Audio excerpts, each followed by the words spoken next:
Hey, what is up YouTube? Welcome back to another Cortec Gaming and PC, and today we're going to be talking about the iPad mini first generation. Let's talk about it. And the reason why I want to cover the iPad mini first generation is because the iPad mini 5th generation has been out for so long that the iPad mini 6th generation has been rumored but has not come out yet. So let's take a look if it's even worth upgrading to an iPad mini 5th generation or not. If you have a mini 2nd, mini 3rd, you might not even considering getting a mini first, but we shall see.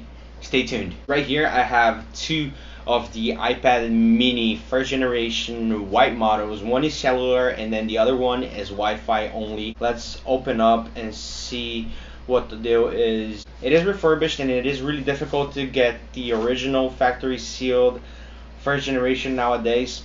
So I was able to get these for $75 each. No price difference there whatsoever, and as you can see, the only difference you can see that there is between both these two is that there is a SIM slot in there for the Wi-Fi, for the cellular version, and then there's the cellular antenna band for the cellular version, and the Wi-Fi only is just a plain tablet.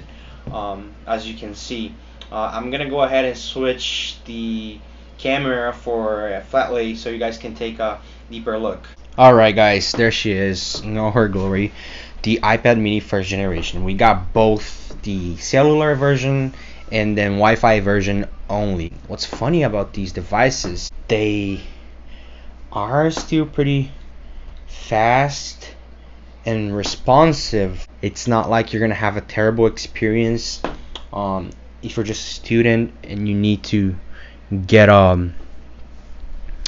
tablet to get by. You still get things like Google Docs, so you can edit your documents, you can type an essay real quick. Obviously you don't get that magic, what do you call them, magic keyboard, air keyboard. Those things, you can shoot emails, you can listen to your music still. So Apple dropped the support for this iPad and you're no longer getting updates after iOS 9.3.6, which sucks because I believe we're on iOS 13, 14, I believe. I could check real quick on my phone, but it doesn't really matter. That is far off what we are right now. The only way you could make any app work on your iPad, try to install that one, it'll say unable to purchase Genshin Impact. It's not compatible with this iPad. That's what it'll say. But what you have to do is you have to go to purchase, and then any app that you've purchased in the past,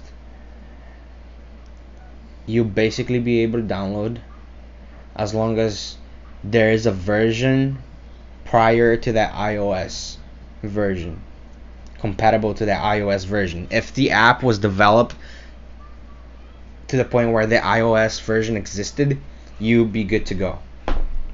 And yeah, that's how you download apps on iPad iOS 9.3.6.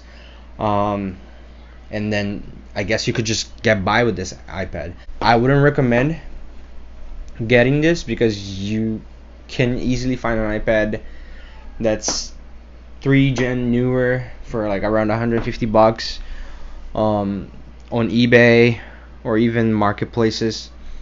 That's going to have support for at least 2-3 years ahead. So I don't recommend spending money on anything like this unless you really just need to. So yeah, but overall, for what I needed, this really, it is what I'm looking for. If you're that kind of person, you're a student, or you just need to buy this for your kids, they just want to stream off YouTube browsing, because YouTube is another app that I experienced some issues. I could download the YouTube app, but then the older version of YouTube app was just constantly crashing on me. So you may be able to download some older version of apps, but it will still crash. So that's one thing you have to keep in mind. Even though you could download the app or the older version of the app, it'll still crash on you. So kids, students, this could be a good choice. But if you're that pro user enthusiast, this is not the iPad for you. Alright guys, that's the end of the video. Hope you guys enjoyed it, and if you did, hit that like button, comment down below what you thought, and subscribe so you don't miss any content like this in the future. Peace, stay safe.